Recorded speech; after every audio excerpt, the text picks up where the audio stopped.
Sir రీసెంట్‌గా తమిళనాడు ప్రభుత్వం కొత్త ప్రభుత్వం అంటే అంటే కొత్తగా ఏర్పడినటువంటి ప్రభుత్వము మంచి పనులు చేస్తూ కూడా ముందుకు వెళ్తూ ఉంది. కొత్తగా రీసెంట్‌గా అటు ఫీజులు నియంత్రణ అనేది కూడా తీసుకురావడం జరిగింది. ఇంతే ఫీజుని మేము అంటే పెడతాము. దాన్ని మాత్రమే ప్రభుత్వం నుంచి తీసుకోవాలంటూ కూడా చెప్పడం జరిగింది. అయితే ఇప్పుడున్నటువంటి తెలంగాణ ప్రభుత్వం కావచ్చు, అటు ఏపీ కావచ్చు, వీళ్ళ దగ్గర ఉన్నటువంటి శాఖల మీద ఎందుకు దృష్టి పెట్టట్లేదు అనుకోవచ్చు? ఇప్పుడు సోయిలేని ప్రభుత్వం ఇక్కడ ఉన్నటువంటి విద్యా సంస్థలన్నీ కూడా ఈ పరోక్షంగా బ్యాక్ ఎండ్లో ఈ ఉన్నటువంటి రాజకీయ పార్టీలకు సపోర్ట్ చేస్తాయి, ఫండింగ్ చేస్తాయి. అలాంటప్పుడు ఈ దొంగలకు వీళ్ళందరూ సహకరిస్తున్నారు. ఇప్పుడు లేబర్లకు వాళ్ళకు డైలీ వేజెస్ ఛార్జెస్ పెంచాలని చెప్పిన వాళ్ళు ఈ పిల్లల ఫీజు నియంత్రణ ఎందుకు చేయరు?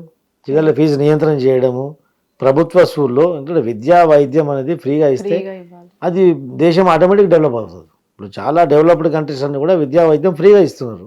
అలాంటప్పుడు దేశం ఖచ్చితంగా వాళ్ళు డెవలప్ అవుతుంది. ఇది డెవలప్ కాకపోవడం కారణం ఇదే. ఇప్పుడు ఏదంటే గవర్నమెంట్ స్కూల్స్లో మళ్ళీ రినోవేట్ చేయాలి, మళ్ళీ నోటిఫికేషన్ చేయాలి, టీచర్స్ని అపాయింట్ చేయాలి. ఇప్పుడు 23,000 స్కూల్స్ క్లోజ్ చేయబోతున్నాడు తెలంగాణ స్ట్రెంత్ లేదని. అంటే 23,000 స్కూల్స్ క్లోజ్ చేస్తే మధ్యాహ్నం భోజనం పథకం పోయే, వాళ్ళ టీచర్స్ బాయ్, ఆ బిల్డింగ్స్ బాయ్ అని ఏంది బాధ్యత తప్పిపోయింది కదా. అంటే ఇక్కడ ముఖ్యమంత్రి పోయి ప్రైవేట్ స్కూల్స్ ఇనాగ్రేషన్ చేస్తున్నాడు. సిగ్గుచేటు ఇది. అందులో ప్రైవేట్ స్కూళ్ళ సంఖ్య పెరుగుతూ వస్తుంది, ప్రభుత్వ స్కూళ్ళ సంఖ్య తగ్గుతూ వస్తుంది. అంటే ఇక్కడ వైఫల్యం ప్రభుత్వందే అనుకోవచ్చు. ఖచ్చితంగా వైఫల్యం ప్రభుత్వందే. ప్రభుత్వం చేస్తున్నటువంటి మోసం అని చెప్పాలి, వైఫల్యం కూడా కాదు. ఇది తెలియక చేస్తే వైఫల్యం, తెలిసి చేస్తే ఉద్దేశపూర్వకంగా ప్రభుత్వం చేస్తున్నటువంటి మోసం. ప్రజల్ని ప్రభుత్వం మోసం చేస్తుంది. ఎందుకంటే ప్రజల యొక్క హక్కు, పేదవాడికి విద్యా వైద్యం అందించడం ప్రజల యొక్క హక్కు. ఏదో నామమాత్రానికి అందించడం ఎందుకు? తీసేయండి మొత్తమే, అప్పుడు తెలుస్తుంది కదా, అప్పుడు ప్రజల్లో చైతన్యం అంతా వస్తుంది. అంటే ఇక్కడ 23,000 స్కూల్స్ తెలంగాణలో క్లోజ్ చేస్తారని వార్తలు కూడా వినబడుతున్న సందర్భంలో, అంటే ప్రభుత్వ స్కూళ్ళకు వెళ్ళినటువంటి పిల్లలు ఇక్కడ ప్రైవేట్ స్కూళ్ళ సంఖ్య పెరుగుతూ వస్తుంది. ఇక్కడికి ఎలా వెళ్తున్నారు? అంటే ఇక్కడ లేని పిల్లలు అంటే ఇక్కడ ప్రైవేట్ స్కూళ్ళకి ఎలా వెళ్తున్నారు అనుకోవచ్చు? ఇప్పుడు ప్రభుత్వ స్కూల్లో మరుగుదొడ్లు లేవు, కరెక్ట్ తాగినీరు లేవు, అక్కడ ఒక ఫ్యాన్స్ లేవు, అక్కడ కూర్చోడానికి బెంచెస్ లేవు. ఏ పుట్ట నుంచి ఏ రంధ్రం నుంచి ఏ పాము వస్తుందో, ఏ పురుగు వస్తుందో, ఎప్పుడేది కరుస్తుందో ఎవరికి తెలియదు. టీచర్లు సబ్జెక్ట్ వైజ్ టీచర్స్ లేరు. ఏం చేస్తారండి? కొన్ని స్కూళ్ళల్లో చెట్ల కింద కూర్చోబెట్టారు. ఎవడెవరో చెట్ల కింద కూర్చోబెట్టడానికి? మీరు అసెంబ్లీ వదిలేసి మీరు అసెంబ్లీ చెట్ల కింద పెడతారా? పార్లమెంట్ చెట్ల కింద పెడతారా? మీకేం ఏసీ హాల్ కావాలా? పిల్లలు రోడ్ల మీద కూర్చోవాలా? రేపు దేశం భవిష్యత్తు రోడ్ల మీద కూర్చోవాలా? చెట్ల కింద కూర్చోవాలా? సిగ్గుచెట్టు కాదు. ఇవన్నీ ప్రజలు కూడా గమనించాలా, ప్రజలు గమనించాలా. విద్యావంతులు రాజకీయంలో రావాలా, ఇలాంటి దుర్మార్గులని రాజకీయం నుంచి తరిమేయాలి. అప్పుడు సంస్కరణలు వస్తాయి. ఇప్పుడు విజయ్ తమిళనాడులో విజయ్ ముఖ్యమంత్రి కాగానే ఆయన విద్యావంతుడు, చదువుకున్నాడు. ఆయన పార్టీలో కూడా విద్యావంతులు ఎమ్మెల్యేలు అయ్యారు చాలామంది. కింద స్థాయి నుంచి చదువుకున్న వాళ్ళకి ఎక్కువ సీట్లు ఇచ్చారు. ఆ రోజు అన్నగారు ఏ విధంగా సీట్లు ఇచ్చారో చదువుకున్న వాళ్ళకి, విద్యావంతులకు, విజయ్ కూడా అదే పాలసీ అక్కడ అడాప్ట్ చేశాడు. అందుకే విద్యావంతులు కింద స్థాయిని చేసిన వాళ్ళకు బాధ ఏం తెలుస్తుంది. వాళ్ళ పిల్లలు, వాళ్ళు మా బాల్యంలో వాళ్ళు చిన్నప్పుడు కానీ వాళ్ళ పిల్లలు కూడా ఎదుర్కొన్నటువంటి సమస్యలు డైరెక్ట్ వాళ్ళకి తెలుస్తాయి. కాబట్టి దాన్ని ప్రజలపైన ఇంపోజ్ చేయడంలో, ప్రజలు దాని నుంచి తప్పించుకోవడంలో, ప్రజలకు మేలు చేయడంలో, వాళ్ళు ఒక ఇంప్లిమెంట్ చేయడంలో, పాలసీస్ ఇంప్లిమెంట్ చేయడంలో, రిఫార్మ్స్ చేయడంలో వాళ్ళ యొక్క ఎక్స్పీరియన్స్ ఉపయోగపడుతుంది. దొంగలను తెచ్చిపెడితే ఏమవుతుంది? ఇలాగే జరుగుతుంది. రేవంత్ రెడ్డి ఒక దొంగ, ఆ దొంగ చేసేది ఏముంటే దొంగతనం ఉంటుంది. అందులోనూ ప్రైవేట్ స్కూల్స్ ఎవరైతే ఉంటాయో వాళ్ళందరూ కూడా ప్రైవేట్ స్కూల్స్ నడిపించేది కూడా మంత్రులే అయి ఉంటారు. అంటే ఇక్కడ ప్రభుత్వ బల్లో చదువుకునే పిల్లలకు న్యాయం. ప్రైవేట్ స్కూల్ వ్యవస్థలను నడిపేటోడు ఏదో ఒకటి కార్పొరేటర్ ఉంటాడు, లేకుంటే జడ్పీటీసీ ఉంటాడు, ఎంపీటీసీ, ఇక్కడ ఎమ్మెల్యే ఉంటాడు, మంత్రులు ఉంటారు. అలాగే ఈ విద్యా సంస్థలు వ్యాపారంగా మారింది. విద్యా సంస్థలు కూడా ఒక పెద్ద వ్యాపారంగా, మాఫియాగా మారింది. అందుకని చెప్పేసి ఈరోజు పేదవాడికి చదువు అందట్లేదు. అదే చెప్పి ఈరోజు మెడికల్ ఎడ్యుకేషన్ కూడా, నీట్ కూడా అంతా కూడా ఈ ఉన్నవాళ్ళ పిల్లల గురించి నీట్ మెడికల్ ఎడ్యుకేషన్ లాగా మారిపోయింది. ఈరోజు పేదవాడు ఈరోజు డాక్టర్ అయ్యే కళ అందరి ద్రాక్షగా మారిపోయింది. అంటే ఇప్పుడు ప్రస్తుతానికి స్కూల్ స్టార్ట్ అవ్వడం జరిగింది, కానీ మనం ఎప్పుడైనా ఈ పాలిటిక్స్ లో చూసుకున్నట్లయితే గతంలో కూడా స్కూల్స్ తెరిసే ముందే పిల్లలకు అంటే ఇది వాళ్ళ బుక్స్ అందియాలి, యూనిఫామ్స్ అందియాలి, వాళ్ళ సదుపాయాలు అందించాలని ప్రభుత్వాలు తాపత్రయపడుతుంటారు. కానీ ఈ మధ్య కాలంలో అవి మనం చూడట్లేదు ఎక్కడా కూడా. కొన్ని రోజులు చూస్తున్నాం. అంటే పోయినసారి చూడండి, మొత్తం అకాడమిక్ ఇయర్ అయిపోయింది కూడా చాలా స్కూల్స్లో బుక్స్ కానీ యూనిఫామ్స్ కానీ రాలేదు. ఒక్కొక్క బుక్స్ ముగ్గురు స్టూడెంట్స్ షేర్ చేసుకున్న పరిస్థితి వచ్చింది.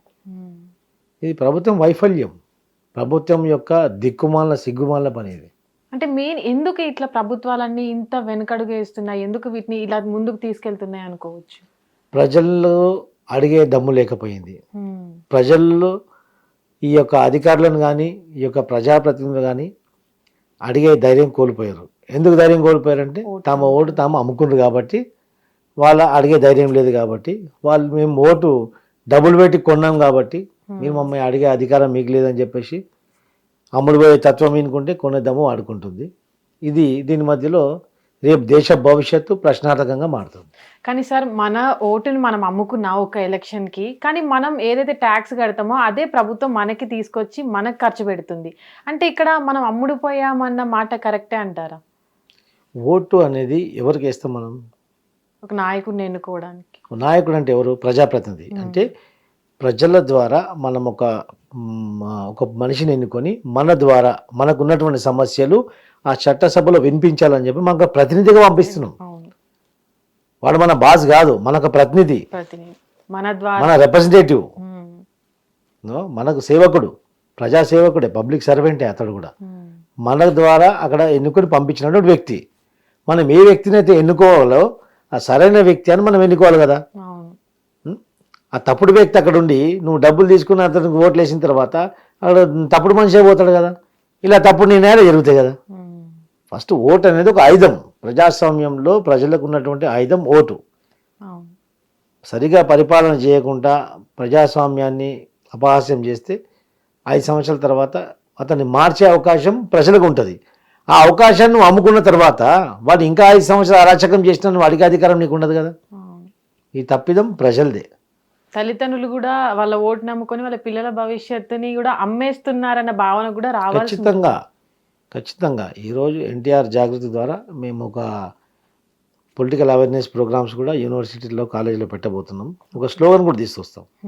ఓటు అమ్ముకున్నోడు చెల్లిని, తల్లిని, మనసాక్షిని, ఆత్మగౌరవాన్ని అమ్ముకున్నోడు లాగా మేము ఒక స్లోగన్ తీసుకొస్తాం. దానికి దీనికి ఏం డిఫరెన్స్ లేదండి. ఓటు అమ్మడం అంటే మన అస్తిత్వాన్ని అమ్ముకుంటే ఏముంది?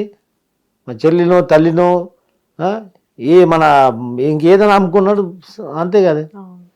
5 సంవత్సరాల జీవితాన్ని వాళ్ళ చేతిలో పెట్టినట్టు అమ్ముకు, దేశ భవిష్యత్తుని, తమ జీవితం దేవుడరుగా, కానీ అల్టిమేట్లీ పరోక్షంగా దేశ భవిష్యత్తు కూడా ప్రశ్నార్థకంగా జరుగుతుంది.